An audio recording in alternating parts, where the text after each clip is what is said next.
La parole est à Monsieur Alain Chrétien. Merci, Monsieur le Président.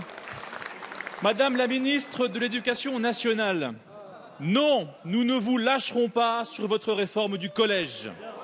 Une réforme dogmatique dont vous avez signé les textes en catimini, voire même en catastrophe avant le congrès du Parti socialiste. Non, vous n'écoutez pas les enseignants, vous n'écoutez pas les parents d'élèves, dont l'un des premiers syndicats vient de désavouer son président. Non, vous n'écoutez pas les Français, qui sont plus de 26 000 à avoir signé la pétition de Bruno Le Maire, ainsi que près de 300 parlementaires. Non, tous les enfants ne méritent pas une pédagogie uniforme et médiocre. À prétendre tout donner à tout le monde, on finit par abandonner l'essentiel. Oui, il faut revenir aux fondamentaux, savoir lire, écrire, compter. Oui, l'enseignement professionnel est tout aussi honorable que l'enseignement général. Sortir du collège unique, ça n'est pas faire de l'élitisme, c'est comprendre que chaque enfant est unique et que chaque parcours est différent.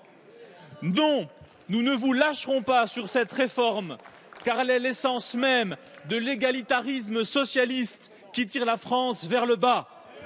Non, Madame la Ministre, vous n'êtes pas la digne héritière de Jules Ferry. Vous avez reculé sur la suppression des notes, vous avez reculé sur la théorie du genre, vous avez reculé sur la bourse au mérite, alors reculez sur votre réforme du collège. Bravo. La parole est à Madame Najat Vallaud-Belkacem, ministre de l'Éducation nationale, de l'Enseignement supérieur et de la Recherche. Merci Monsieur le Président, Mesdames et Messieurs les députés. Monsieur le député Alain Chrétien, je ne doute pas que le président de votre formation politique, Nicolas Sarkozy, aura bu du petit lait en vous écoutant cet après-midi, lui qui vous a en effet donné pour instruction de harceler le gouvernement sur cette question de la réforme des collèges. Monsieur le député, la réussite de nos enfants mérite tellement mieux que ces polémiques politiciennes à n'en plus finir. Oui, la réforme des collèges a été adoptée.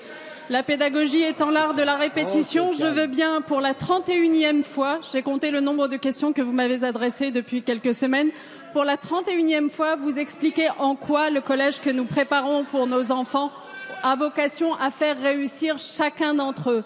En quoi est-ce que nous ne pouvons plus admettre, comme c'est le cas aujourd'hui, d'avoir un collège qui produise un enfant sur 4 en classe de 3e qui ne maîtrise pas les fondamentaux en lecture et en écriture?